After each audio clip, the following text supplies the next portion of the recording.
यानी नदियों का जो ड्रेनेज सिस्टम है वो किस प्रकार से चलता है, कौन कौन सी नदियां हैं। तो मुख्य रूप से हम यहाँ पर 3 नदियों के बारे में बात करेंगे। एक तो इंडस रिवर का यानी सिंधु नदी का जो ड्रेनेज सिस्टम है उसको डिस्कस करेंगे।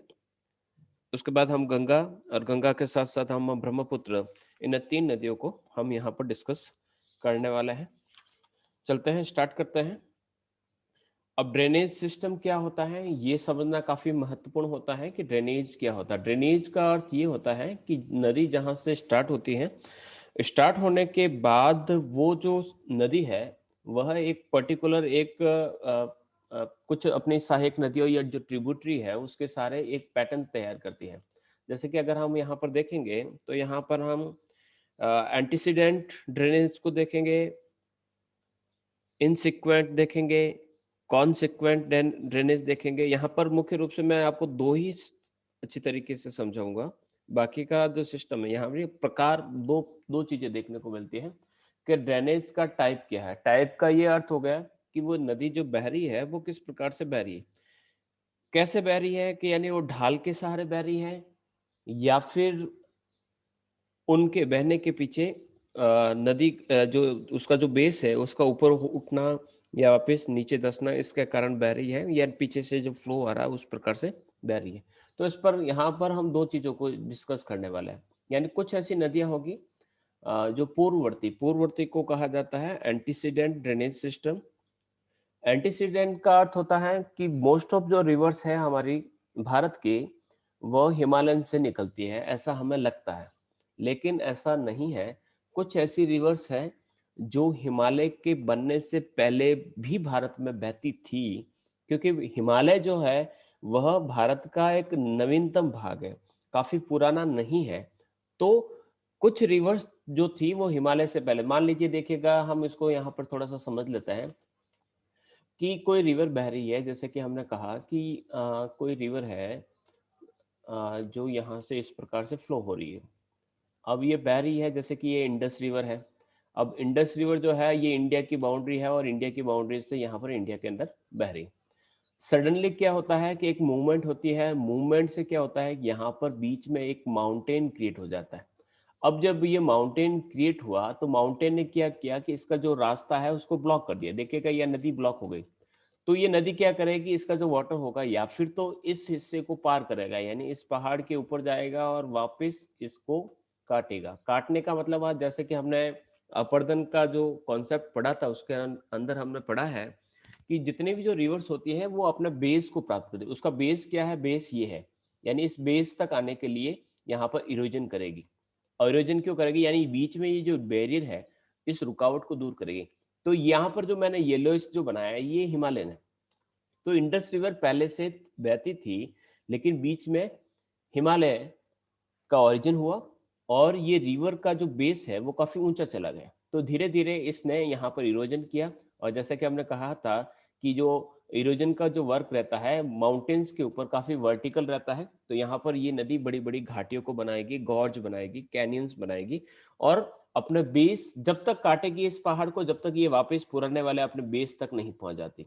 तो ये इरोजन वर्क चलता रहता है। तो ऐसी रिवर्स जो हिमालय से का जो ओरिजिन हुआ उससे पहले से थी, तो वो कहलाती है आपकी पूर्ववर्ती, या उसे एंटीसीडेंट ड्रेनेज या रिवर्स कहा जाता है। कुछ रिवर्स ऐसी होगी जो हिमालय के बाद की है, तो हिमालय के बाद की जो नदियां हैं उनको हम ढाल के अनुसार बहने वाली नदियों के रूप में कहेंगे, कॉन्सिक्वेंट रिवर्स के रूप में जान सकते हैं। तो ऐसा ही सिस्टम रहेगा। ये तो रहा कि ड्रेनेज का क्या सिस्टम है।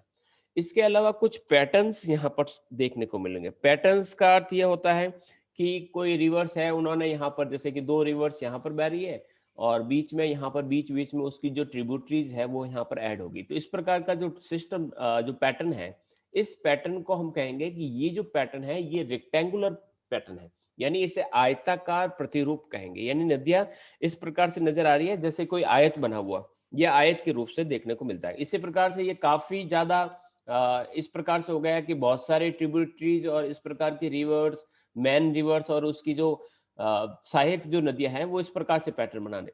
अब इस प्रकार का जो पैटर्न बनता है उसको हम जालीदार अपवाह कहेंगे, यानी ये ट्रेलिज ड्रेनेज सिस्टम कहेगा। फिर इसी प्रकार से एक कहलाता है रेडियल। अब रेडियल का अर्थ होगा कि मान लीजिए ये माउंटेन है और माउंटेन से यहाँ पर एक रिवर निकल रही है, एक रिवर इधर जा रही है, यहाँ से एक रिवर जा रही है, यहाँ से एक रिवर जा रही है, जैसे कि अमरकंटक जो पहाड़ है वहां से आपको कई नदियां इस प्रकार से। तो मेन एक माउंटेन से जब इस प्रकार की रिवर्स निकलती है तो ये जो पैटर्न होता है ये कहलाता है रेडियल पैटर्न, जिसे हम अर्य अपवाह तंत्र कहते हैं। इसके अलावा कुछ पैटर्न ऐसे हो सकता है कि जैसे कि आपके इसको हम कह सकते हैं डेंड्रोरिक, डेंड्रोरिक या वृक्ष के समान। अब वृक्ष के समान का अर्थ होता है कि यहाँ पर जैसे कि अगर मैं इस प्रकार से बना दूं कि नदियां ऐसे लग रही हैं कि कोई जैसे कि पेड़ है, तो इस प्रकार का पैटर्न है तो उसे हम कहेंगे वृक्षनुमा डेंड्रो डेंड्रिटिक ड्रेनेज सिस्टम के नाम से इसे जाना जा सकता है। इसी प्रकार से दो रिवर्स जब एकदम बिल्कुल पैरेलल चलती है तो वो आपका पैरेलल ड्रेनेज सिस्टम कहलाएगा। तो जितने भी जो वेस्टर्न घाट्स के अंदर जो रिवर्स होती है वो इस प्रकार का पैरेलल सिस्टम जो है वो क्रिएट करती है। तो इस प्रकार से इस पैटर्न एंड टाइप्स को हमने जो पीडीएफ है मैंने अभी शेयर की है टेलीग्राम पे, तो आप वहां से देखिएगा। हम आगे बढ़ते हैं और हमारी जो स्लाइड है तो हम स्टार्ट कर रहे हैं। यहाँ पर दो रिवर्स को मैं यहाँ पर समझाना चाहूंगा। जो दो रिवर्स है उसका सिस्टम आप देख सकते हैं, एक तो है एंटीसीडेंट और एक है कॉन्सिक्वेंट रिवर्स या अनुवर्ती। अब अनुवर्ती का अर्थ क्या होता है? अनुवर्ती का या अनुगामी भी कहा जा सकता है। सबसे पहले इसको समझते हैं पूर्ववर्ती।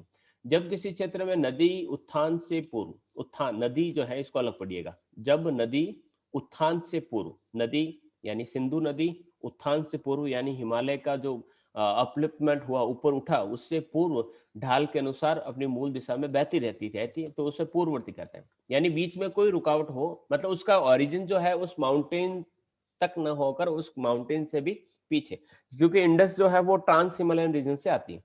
ये जो नदियां होती हैं जो मोड़दार पर्वतों की अपेक्षा पुरानी होती है, यानी जो फोल्डेड माउंटेन है जैसे कि आपका हिमालय है, तो उससे भी काफी पुरानी होती है जिन पर ये बहती है। यानी नदी पहले से है, माउंटेन बाद में क्रिएट हुआ। काफी गहरे गॉर्ज बनाती है। गॉर्ज क्यों बनाती है? क्योंकि उसको बेस तक आना है। जैसे कि अगर नदी जो है, नदी यहाँ बह रही थी, अब बीच में माउंटेन आ गया तो रिवर क्या करेगी? इसको काटेगी। इस पहाड़ को जब तक काटेगी जब तक ये यहाँ नहीं आ जाती। पानी पहले ऊपर चढ़ेगा, यहाँ से बहेगा, फिर यहाँ से काटेगा, फिर यहाँ से काटेगा, जब तक इस पूरी रुकावट को काट नहीं देगा और यहाँ तक नहीं पहुंच जाती रिवर्स अपने पुराने वाले बेस पर, तब तक ये इरोजन का वर्क चलता रहेगा। इसी कारण यहाँ पर गहरे गॉर्ज, गॉर्ज का अर्थ होता है ये इस प्रकार से अगर बनता है तो ये आपका कैनियन कहलाएगा। और अगर इसी प्रकार से थोड़ा सा इस प्रकार का शेप बनता है ये रिवर का या जो घाटी का, वैली का जो है, तो वो जो शेप कहलाता है ये कहलाता है गॉर्ज और ये कहलाता है कैनियन। तो काफी गहरे गॉर्ज बनाती है। ट्रांस हिमालयन जो नदियां हैं जैसे कि सिंधु है, सतलज है, ये पूर्ववर्ती नदियां कहलाती है, एंटीसीडेंट कहलाती है। फिर उसके बाद है अनुवर्ती यानी कॉन्सिक्वेंट ड्रेनेज, जो है किसी क्षेत्र में उत्थान के बाद यानी अपलिफ्टमेंट हो चुका है के बाद नवीन ढाल के अनुसार बहने वाली नदियां अनुवर्ती। यानी ये नदियां उत्थान के बाद जन्म लेती हैं। यानी कुछ नदियां जो है जैसे कि कुछ बार अपलिफ्ट हो गए उसके बाद ये ओरिजिन होती है, ये गॉर्ज नहीं बनाती है क्योंकि उसका कोई बेस ही नहीं है।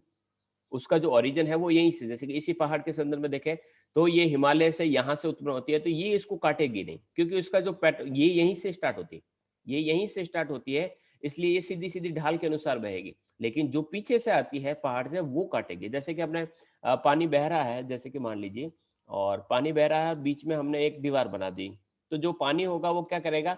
काफी लंबे समय से उसको पता है कि मेरा रास्ता तो नीचे है, अब आपने दीवार बनाई है तो दीवार को हटाओ। तो ये क्या करेगा? जो पहले से बह रही थी वो इस दीवार को तोड़ेगी। अगर पानी यहीं से स्टार्ट हो रहा है तो ये इसको तोड़ेगा नहीं कि क्या करना, हम तो यहीं से निकल जाएंगे। तो जो यहीं से निकलती है ये वाली, ये तो कहलाती है आपकी कॉन्सिक्वेंट, और जो काफी पहले से बनी हुई है, बैरियर से पहले से ही वो बहती है, वो कहलाती है पूर्ववर्ती नदियां। तो दक्षिणी पठार की पूर्व की ओर बहने वाली नदियां इसी प्रकार की यानी अनुवर्ती है, यानी ढाल के अनुसार बहती है। यानी जो पेनिसुल जो रीजन है उसके अंदर से जितने भी जो रिवर्स निकलती है वो सारी सारी इसी प्रकार की है। आई होप यहाँ तक समझ में आया होगा। फिर हम बढ़ते हैं हमारे ड्रेनेज सिस्टम। तो इंडियन रिवर्स का जो ड्रेनेज सिस्टम है उसको मुख्य रूप से हम दो पार्ट में डिवाइड कर लेते हैं। दो पार्ट में डिवाइड किस प्रकार से करते हैं, एक तो हिमालयन रिवर्स है और एक है जो पेनिसुलन। हिमालयन रिवर्स के अंतर्गत मेनली हम 3 रिवर्स को पढ़ने वाले हैं यहाँ पर, इंडस, गंगा और ब्रह्मपुत्र। ये 3 जो नदियां हैं इसको हम पढ़ेंगे। अब कुछ ऐसी नदियां होगी जो एंटीसीडेंट होगी, एंटीसीडेंट का होगा ओल्डर देन हिमालय, हिमालय से पहले पुरानी है, वो आपके एंटीसीडेंट कहलाएगी। और इसी प्रकार से दूसरी जो है नॉन एंटीसीडेंट यानी यंगर देन हिमालय, जो हिमालय से नहीं है या इन हिमालय के बाद हिमालय बना उसके बाद वो नदियों का जन्म हुआ, वो इस क्रम में आएगी। और हिमालय के बनने से पहले वो नदियां बहती थी, वो इस क्रम में आएगी। इसी प्रकार से जो दक्षिण भारत की नदियां हैं उनको भी हम 2 भागों में डिवाइड कर सकते हैं। जो आपके वेस्ट की तरफ जाती है तो वेस्ट की तरफ जाने वाली जो रिवर्स आती है जो एस्चुरीज क्रिएट करती है, उन रिवर्स के बारे में डिस्कस कर लेंगे। और कुछ ऐसी नदियां होगी जो ईस्ट फ्लोइंग होगी, जो पूर्व की तरफ जाती है यानी बे ऑफ बंगाल में अपना वाटर डिस्चार्ज करती है, तो उन रिवर्स को हम अलग भाग में डिवाइड करेंगे। फिर हम अब सबसे पहले बढ़ते हैं इंडस रिवर का जो सिस्टम क्या है। अब इंडस रिवर का क्या सिस्टम है तो उसको हम पढ़ लेते हैं। इंडस रिवर जो है वह वर्ल्ड के सबसे बड़े ड्रेनेज सिस्टम में से एक माना जाता है। इसकी अगर सहायक नदियों की बात करें तो यहाँ पर देखिएगा मेन रिवर्स क्या है, इंडस है। फिर इसके अलावा झेलम, चिनाब, रावी, ब्यास, सतलज, ये नदियां, ठीक है। इसके बाद ये गग्गर और हकरा जो नदियां हैं वो यहाँ पर देखी जाती। यहाँ पर आप देखेंगे कि जो पैटर्न जो होता है त्यार, अब ये जो है थार का डेजर्ट, जैसे कि अगर हम यहाँ पर बाउंड्री बना दें राजस्थान की, तो राजस्थान की अगर बाउंड्री बना दें तो ये जो इंडस रिवर है तो इंडस रिवर वापस यहाँ पर एक हो जाती है। यहाँ पर देखिएगा ये एक हो जाती है यानी हिमालयन रीजन से निकलती है, हिमालय से पार आती है। अब इसका जो उद्गम है कहाँ पर है, तिब्बत। तिब्बत में स्थित कैलाश पर्वत के उत्तर में स्थित बोखरचू। अब कैलाश पर्वत कहाँ है तो बोखरचू जो है, अब हम कैलाश को हम यहाँ पर लोकेट करते हैं, जो कैलाश है अब यहाँ पर मैं बोखरचू करता हूं।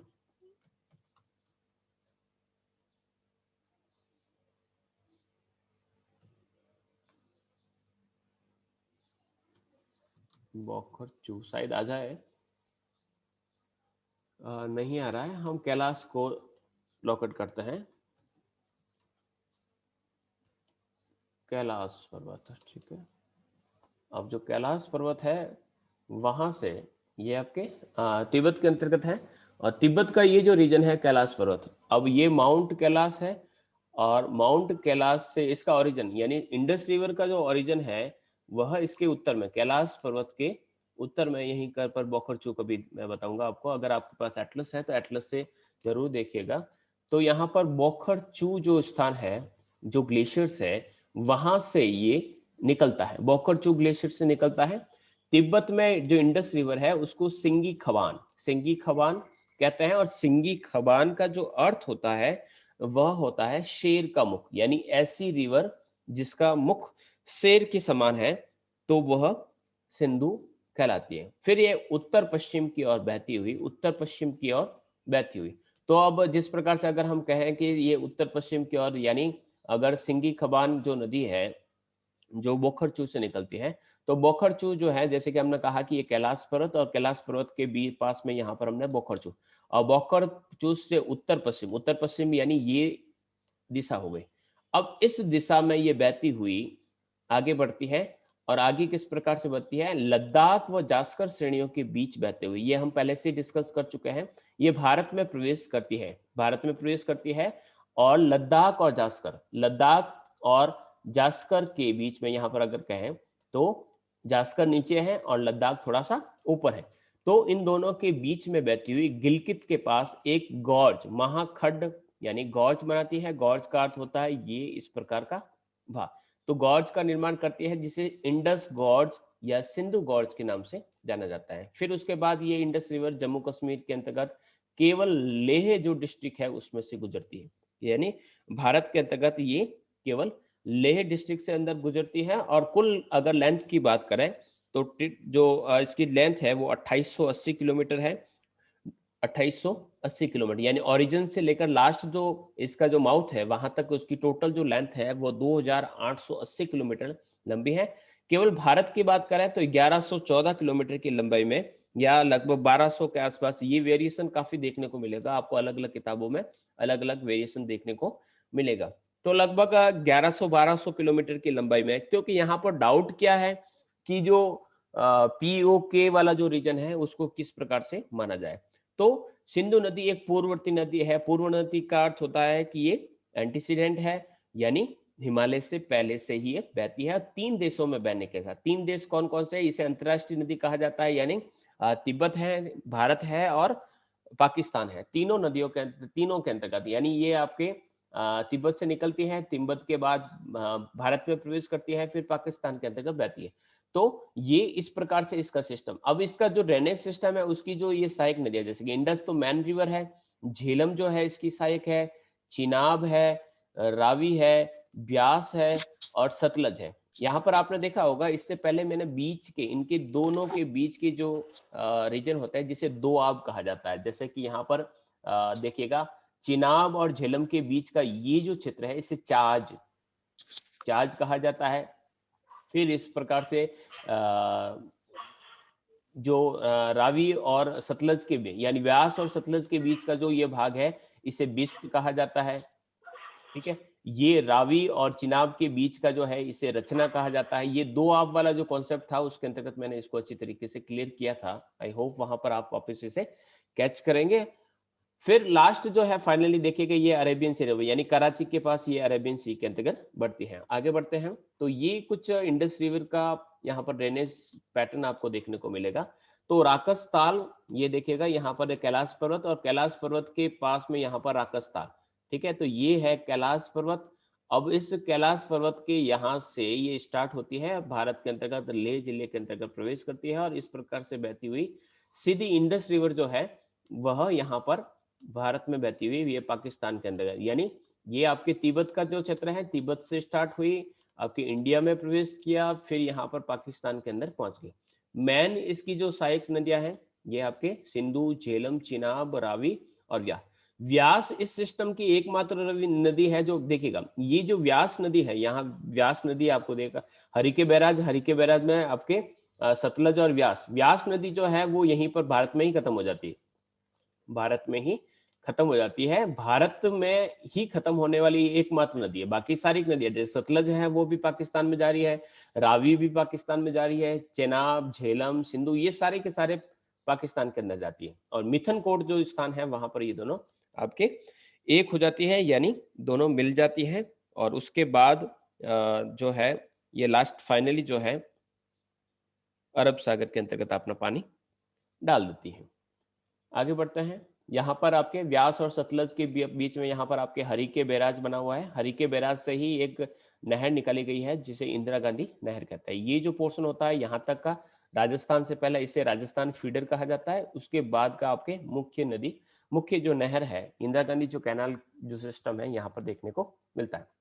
यहाँ पर हमने कहा कि दो पर्वतों के बीच में देखिएगा ये है लद्दाख, ये जो पोर्शन है ये है लद्दाख का, और ये है मध्य हिमालय की सबसे लंबी श्रृंखला जिसे आप पीर पंजाल कहते हैं। तो ये जो नदी है यहाँ से, इन दोनों के बीच से यहाँ से निकलती हुई सीधी सीधी आगे, यानी लद्दाख, और सॉरी जास्कर है, जास्कर जो है, यानी इसके नीचे पीछे की तरफ देखेंगे तो पीर, ये सिस्टम है, पहले है पीर पंजाल, फिर है जास्कर, फिर है लद्दाख और फिर है काराकोरम। ये चार श्रेणियां इस प्रकार से उत्तर और दक्षिण में यहाँ पर फैली हुई है। तो ये है काराकोरम, ये है लद्दाख, और ये है जास्कर, और यहाँ पर है पीछे, यहाँ पर है वो पीर पंजाल देखने को मिलती है। तो इस प्रकार से इंडस रिवर का चलता है। अब इंडस रिवर का जो है क्या है, तो यहाँ से दाईं ओर से मिलने वाली कौन कौन सी नदियां हैं, तो दाईं ओर से मिलने वाली शौक, गिलगित, काबुल, कुर्रम, गोमाल, संगर, वियोबा, तोची, ये वहां की रीजनल नेम है। तो यानी उर्दू या फारसी शब्दों के इस प्रकार से नाम लिए गए। तो इस प्रकार की जो नदियां हैं वहां पर मिलती हैं। अब बाईं ओर से मिलने वाली, बाईं और बाईं का अर्थ होता है यहाँ का जो आपका लेफ्ट साइड।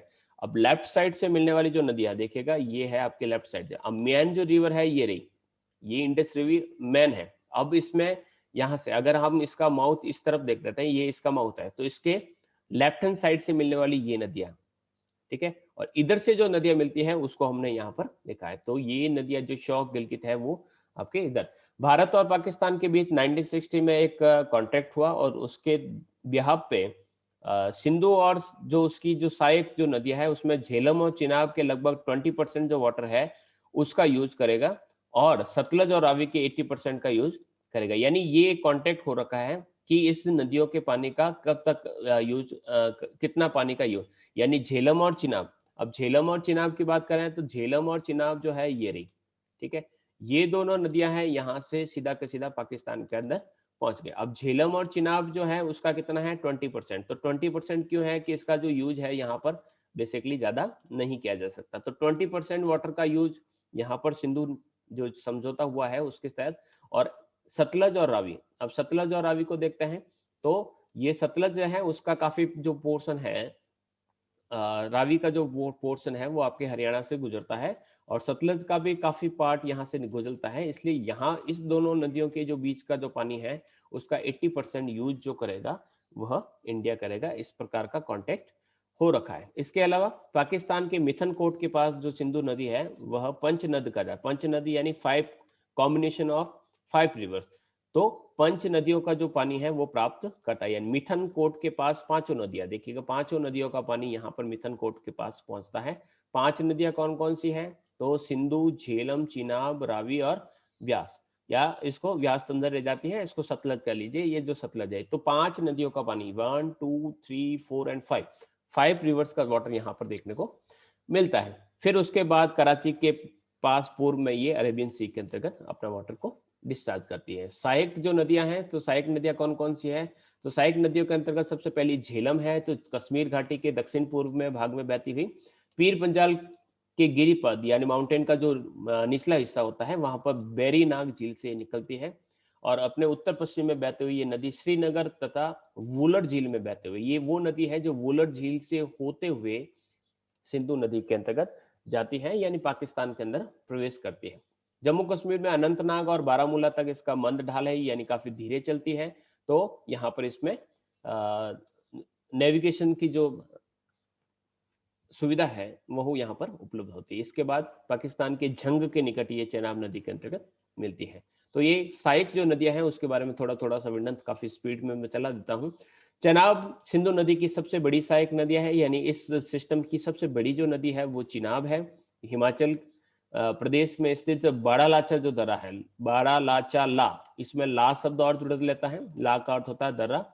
चंद्र और भागा दो नदियां हैं, चंद्र और भागा दो नदियां मिलकर वापस क्या बनाती है? चिनाब नदी को बनाती है। शायद इस मैप के अंतर्गत दे रखा होगा, चंद्र और भागा दो नदियां मिलकर चिनाब को क्रिएट करती है। यहाँ पर सीधा दे रखा है, नहीं दे रखा है। तो दो नदियां मिलकर यहाँ पर चंद्र और भागा दो नदियां मिलकर चिनाब नदी का निर्माण करती है। चिनाब नदी को हिमाचल में चंद्रभागा के नाम से जाना जाता है। इसकी टोटल लंबाई 1180 किलोमीटर है। इसके अलावा कौन कौन सी रिवर्स है? तो रावी है, तो कुल्लू की पहाड़ियों से रोहतांग दर्रे के पास से निकलती है और पंजाब में बहते हुए पाकिस्तान में चिनाब नदी से मिल जाती है। 725 किलोमीटर की लेंथ है। व्यास नदी की बात करें तो हिमाचल प्रदेश के अंतर्गत, ये हिमाचल देखिएगा मोस्ट ऑफ नदियां हैं आपके हिमाचल प्रदेश के आसपास या तिब्बत से निकलती है। तो जो तिब्बत से निकलती हैं जैसे कि सतलज देखिएगा, ये हिमाचल प्रदेश यानी ये दोनों ही जो नदियां रहेगी ये रहेगी आपके आपके इंटीसिडेंट, यानी जो आपके पूर्ववर्ती नदियों के रूप में नहीं गिनी जाएगी, ये कॉन्सिक्वेंट यानी अनुगामी नदियों के रूप में जानी जाएगी, जिसका ओरिजिन जो है वो हिमालय के अंतर्गत है। तो सतलज जो है जैसे कि यहाँ पर देख रखा है, जो राकस ताल तिब्बत से निकलती है, यानी हिमालय से पहले हिमालय के पार वाला जो हिस्सा है, ट्रांस हिमालयन जो रीजन है वहां से निकलती है, जिसे लॉन्ग चेन खबाब के नाम से वहां पर लॉन्ग चेन खबाब कहां पर जाना जाता है? तिब्बत में इसका नाम दिया जाता है। शीप किला जो दर्रा है, ये इंपॉर्टेंट है काफी। शीप किला, ला शब्द का अर्थ मैंने बता दिया। शीप कला जो दर्रा है उसमें से बहते हुए ये हिमाचल प्रदेश वो पंजाब में प्रवेश करती है। हरिके बेरा जो पंजाब में मुक्तसर जो आपके स्थान है वहां पर एक बांध बना हुआ है, तो वहां से व्यास नदी इसमें मिलती है और वहां पर बांध बना हुआ है। इसके बाद ये पाकिस्तान में चिनाब के साथ मिल जाती है। इसी हरिके बैराज से आपका इंदिरा गांधी कैनाल जो प्रोजेक्ट है वो एस्टेब्लिश किया गया। तो ये पूरा का पूरा सिस्टम है। उसके बाद ब्रह्मपुत्र नदी का ये सिस्टम है। तो ब्रह्मपुत्र नदी का क्या सिस्टम है, तो यहाँ पर देखिएगा ये चेमायुंगडुंग ये नाम का ये ग्लेशियर है, वो तिब्बत के अंदर है, वहां से ये नदी निकलती है और वहां से ये नदी निकलकर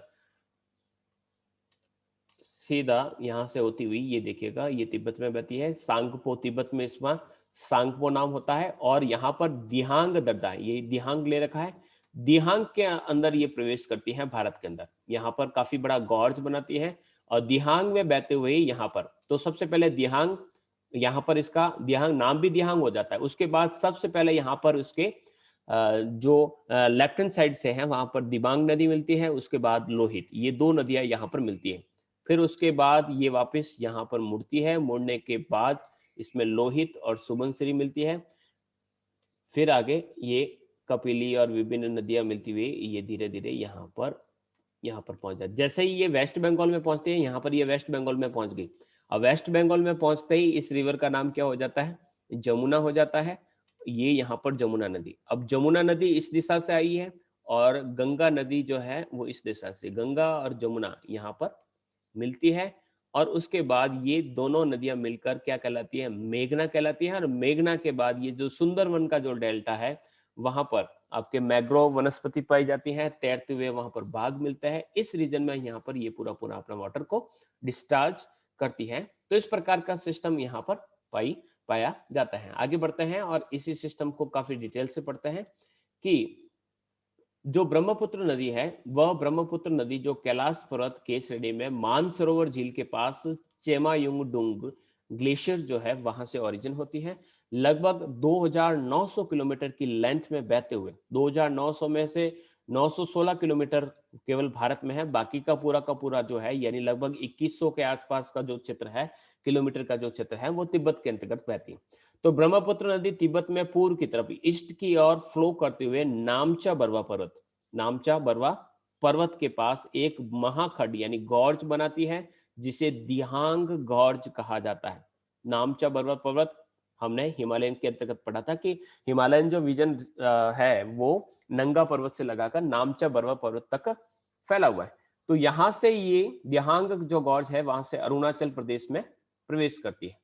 ब्रह्मपुत्र जो नदी है उसको तिब्बत में सांगपो नाम से जाना जाता है और जैसे ही ये भारत में प्रवेश करती है तब इसको अरुणाचल प्रदेश में यहाँ पर दिहांग से नामा जाता है। और दिहांग में जब प्रवेश करती है तो चूंकि ये जो गॉर्ज बनाती है, अब गॉर्ज वो रिवर्स बनाएगी जो पूर्ववर्ती है, पूर्ववर्ती यानी हिमालय से बनने से पूर्व, ट्रांस हिमालयन रीजन से जितने भी जो रिवर्स आएगी वो गॉर्ज क्रिएट करेगी, यानी सामने आने वाले पहाड़ को काटेगी और काट कर दिहांग में काटती है, इसलिए इसको दिहांग गॉर्ज के नाम से जाना जाता है।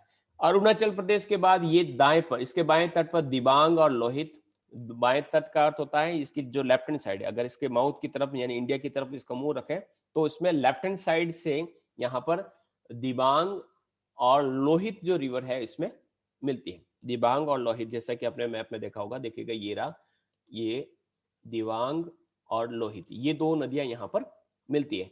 इसके बाद ये असम में प्रवेश करती है और असम में इसे कहा जाता है ब्रह्मपुत्र। यानी जैसे ही ये नदी असम के अंतर्गत यहाँ पर इसका नाम क्या हो जाता है, ब्रह्मपुत्र हो जाता है। इससे पहले इसका जो नदी का नाम है दिहांग, या फिर कह सकते हैं इसको सांगपो नाम से जाना जाता है। फिर उसके बाद असम में कई प्रकार की अलग अलग नदियां इसके अंतर्गत बहती हैं, कुछ बहकर कुछ नदी द्वीपों का निर्माण करती है, जिसमें माजुली द्वीप है वो विश्व का सबसे बड़ा नदी द्वीप है। नदी द्वीप तो बहुत सारे हैं, जैसे कि अमेजोन रिवर पर भी आपको एक बड़ा द्वीप देखने को मिलेगा, लेकिन ये सबसे बड़ा ऐसा द्वीप है जहां पर लोग रहते हैं, यानी हाईली पॉपुलेटेड आइलैंड के रूप में, रिवर आइलैंड के रूप में इसको पहचान मिली है। सिक्किम के अंतर्गत जेमू ग्लेशियर से निकलने वाली तीस्ता नदी बांग्लादेश में आकर ब्रह्मपुत्र नदी से मिलती है। उसके बाद ब्रह्मपुत्र नदी बांग्लादेश में जाती है तो उसका नाम हो जाता है जमुना। और जमुना जो है, जमुना और गंगा जब मिलती है यानी उसके बाद, यानी जमुना के नाम से जो बांग्लादेश में बहती है, तो गंगा जब उसमें वापस ऐड होती है तो दोनों मिलकर पद्मा कहलाती है, दोनों मिलकर पद्मा कहलाती है। और पद्मा के बाद यहां तक ही नहीं, उसके बाद जब वापस वो वाटर डिस्चार्ज करती है, यानी लास्ट में जब वाटर अपना वाटर बे ऑफ बंगाल के अंदर ऐड करती है, तब उसका जो नाम है वो चेंज हो जाता है। चेंज क्या होता है, तो उसे मेघना नाम से जाना जाता है और बे ऑफ बंगाल के अंतर्गत अपना वाटर को डिस्चार्ज करती है। सुंदरबन डेल्टा का निर्माण यहाँ पर करती है। तो यहाँ पर हमने देखा कि इसका जो नाम है वो किस प्रकार से हुआ। तो सबसे पहले दिहांग हुआ, फिर ब्रह्मपुत्र हुआ, ब्रह्मपुत्र के बाद वापस चेंज होकर इसका जमुना हुआ, फिर पद्मा हुआ और फिर मेघना हुआ। देखिएगा वापस मैप की तरफ ले जा रहा हूं मैं आपको, और जो मैप है उसमें देखिएगा सबसे पहले ये सांगपो थी। सांगपो कहां पर थी, तिब्बत में। तिब्बत में इसका जो नाम था वो था सांगपो। तो सांगपो जो नदी है वो बह रही थी, यहाँ पर जैसे ही आई इसका नाम दिहांग हो गया। दिहांग के बाद जैसे ही यहाँ पर प्रवेश करती है तो इसका नाम ब्रह्मपुत्र होता है। ब्रह्मपुत्र के बाद जैसे ही ये ब्रह्मपुत्र नदी यहाँ पर बांग्लादेश में प्रवेश करती है तो इसका नाम जमुना हो जाता है। जमुना के बाद जब गंगा इसके अंदर मिलती है तो यहाँ पर इसका नाम जो होता है, दोनों मिलने के बाद इसका नाम हो जाता है पद्मा। इसका नाम होता है पद्मा। फिर ये बराक नदी या जो मेघना नदी है उसके मिलने के बाद यहाँ पर हो जाता है मेघना। यानी यहाँ पर हो गया मेघना, यहाँ पर हो गया पद्मा, ये ब्रह्मपुत्र नदी है, यहाँ पर इसका नाम दिहांग है और यहाँ पर इसका नाम सांगपो है। तो इस प्रकार से रिवर एक ही है, लेकिन रिवर के नाम जो है जैसे जैसे क्षेत्र बदलता है वो नाम चेंज होता रहता है। फिर ब्रह्मपुत्र नदी को असम का शोक कहा जाता है। असम का शोक क्यों कहा जाता है कि बारिश के दिनों में ये काफी बाढ़ लग। अब नदियों के अंदर बाढ़ कब आती है, जब उसके रिवर के अंतर्गत डिपॉजिट, जैसे कि रिवर बह रही है, या फिर तो बाढ़ का अर्थ होगा कि मेन जो रिवर है अपनी घाटी के अंदर बह रही, अगर उसका जो वाटर है या फिर तो इस दिशा में या इस दिशा के अंतर्गत होना, यानी इसकी जो वैली है उसके अंदर पानी पूरा नहीं आ रहा है, पानी काफी ज्यादा एक्स्ट्रा है, तो जो पानी का जो फ्लो है उसके दोनों किनारों तरफ चला जाएगा, तो उसे हम फ्लड के रूप में देखेंगे। या फिर ये हो सकता है कि इस जो मेन जो रास्ता है, पानी तो साइड में जाएगा लेकिन उसके पीछे रीजन हो सकता है या फिर तो एक्सिस वाटर का बहुत ज्यादा मात्रा बढ़ गई है, या फिर हो सकता है कि इसके बीच में कुछ डिपॉजिट्स आ गए, कुछ डेब्रिस यहाँ पर कलेक्ट हो गए, सेडिमेंट के यहाँ पर जमाव हो गए, और सेडिमेंट के जमा होने के कारण ये पानी जो है दोनों दिशाओं में फैल जाती है। माजुली द्वीप जो एक नदी द्वीप है, असम के 35 जिलों के रूप में इसे शामिल किया गया है। यह भारत का एकमात्र नदी द्वीप और जिला भी है। सहायक नदियों की बात करें तो बाई और से मिलने वाली, यानी बाई का अर्थ होता है ये आपके लेफ्ट हैंड साइड से, अगर आप जहां जिस दिशा में मूव कर रहे हो तो लेफ्ट हैंड साइड से, यानी ब्रह्मपुत्र जब दिहांग से यहाँ से प्रवेश करती है तो यहाँ से इस दिशा से जो मिलने वाली जो रिवर्स है उसमें कौन कौन सी है, दिवांग, लोहित, बूढ़ी, दिहांग, धनसिरी, कपिली। और जो रिवर्स इधर से मिलती है उस रिवर्स में है आपके सुबनसिरी, कामेक, जिया, बरेली, मानस, संकोच और तीस्ता। ब्रह्मपुत्र एक अंतरराष्ट्रीय इंटरनेशनल रिवर है। इंटरनेशनल क्यों है, क्योंकि ये तिब्बत से फिर चीन, चीन जो आपका तिब्बत का ही हिस्सा है, भारत और फिर बांग्लादेश के अंतर्गत पहुंचती है, तो इसको इंटरनेशनल रिवर के रूप में जाना जाता है। फिर हम नेक्स्ट जो है वो तीसरी जो रिवर, मुख्य रूप जो रिवर है वो कहलाती है आपके गंगा। अब गंगा जो है उस गंगा का सिस्टम क्या है, तो गंगा का बहुत बड़ा सिस्टम है। देखिएगा यहाँ पर भागीरथी नदी है, भागीरथी देखिएगा ये भागीरथी है, यहाँ पर अलकनंदा है, यहाँ पर रामगंगा है। तो मेन जो रिवर है अगर देखें तो ये आपकी गंगा नदी। अब गंगा नदी जो है यहाँ से बहती हुई ये यहाँ से अपना पानी ये पटना होते हुए यहाँ पर यहाँ तक पहुंचाती है। तो इसके अंदर बहुत सारी नदियां जैसे कि देखेंगे, अगर हम कहें कि इसके अंदर कौन कौन सी नदियां बहती हैं, ऐड होती हैं, तो नदियों की संख्या है काफी अधिक है।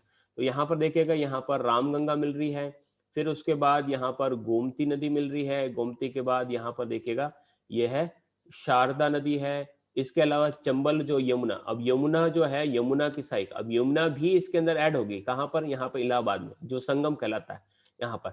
तो यमुना और उसकी साइक नहीं है, तो एक बहुत बड़ा ड्रेनेज सिस्टम देखने को मिला। फाइनली यहाँ पर जब हम लास्ट पहुंचते हैं तो यहाँ से जो नदी, जैसे कि हमने कहा कि ये ब्रह्मपुत्र नदी है और ब्रह्मपुत्र नदी यहाँ पर आएगी, तो यहाँ तक का जो सिस्टम है ये आपके सिस्टम, यहाँ से जब ब्रह्मपुत्र जो है उसके अंदर मिलने से पहले, यानी जमुना नदी और गंगा नदी जब दोनों मिलती है तो क्या कहलाती है, पद्मा कहलाती है, और उसके बाद मेघना के नाम से ये अपना सुंदरबन का डेल्टा यहाँ पर बनती है। इससे पहले यहाँ पर एक ट्रिब्यूटरी और निकल जाती है जो कहलाती है हुगली नदी, और हुगली नदी के किनारे आपके कोलकाता जो शहर है वो है, और यहाँ पर इन दोनों के बीच में यहाँ पर एक फरक्का नामक बांध बना हुआ है। शहरों की बात करें तो लखनऊ, कन्नौज, पटना, ये सारे के सारे जो शहर है वो यहाँ पर उसके मिले हुए हैं। इलाहाबाद के अंतर्गत यहाँ पर नदियों का संगम होता है। अब बढ़ते हैं कि गंगा रिवर जो है उसका ड्रेनेज सिस्टम किस प्रकार से चलता है। तो गंगा नदी के ड्रेनेज सिस्टम की बात करें तो गंगा जो है, गंगा नदी जो का उद्गम है वो उत्तराखंड राज्य के उत्तरकाशी जिले में गौमुख के पास एक ग्लेशियर है जिसका नाम है गंगोत्री, और गंगोत्री में जहां से ये निकलती है उसे वहां पर भागीरथ कहा जाता है। टोटल जो लेंथ है वो 2525 किलोमीटर है। उत्तराखंड के अंतर्गत 110 किलोमीटर, उत्तर प्रदेश में 1450 किलोमीटर, और बिहार में 445 किलोमीटर, और वेस्ट बंगाल में 520। इस प्रकार से देखें तो यूपी में सबसे बड़ा ज्यादा लेंथ गंगा नदी की रहती है।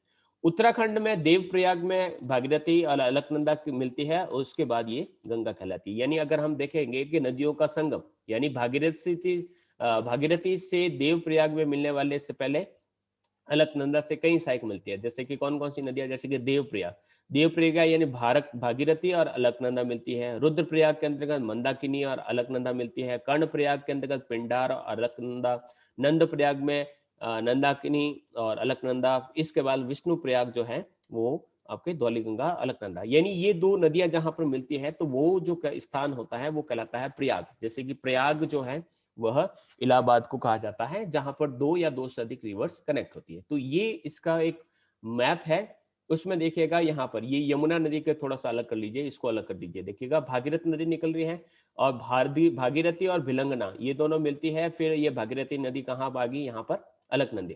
अब अलकनंदा जो है, और ये नदी मुख्य नहीं, अलकनंदा के अंतर्गत आपको देखिएगा अलकनंदा और धौलीगंगा, विष्णुप्रयाग।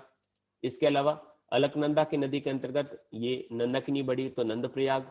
फिर ये अलकनंदा के अंतर्गत पिंडार नदी मिली तो यहाँ पर कर्णप्रयाग, क्योंकि दो नदियां मिल रही है इसलिए यहाँ पर प्रयाग बन रहा है। इसी प्रकार से मंदाकिनी नदी अलकनंदा में मिल रही है तो वहां पर रुद्रप्रयाग। भागीरथी और अलकनंदा ये फाइनली यहाँ पर मिलती, उसके बाद इसका नाम जो होता है गंगा हो जाता है। गंगा के बाद यहाँ पर आता है ऋषिकेश, फिर आता है हरिद्वार, और इसके बाद धीरे धीरे मैदानी भागों में प्रवेश करती है, यानी मियांडर्स बनाती हुई बलखाती हुई आगे से आगे चलती है। तो इस प्रकार से ये गंगा नदी का रिवर का जो सिस्टम है वो चलता है।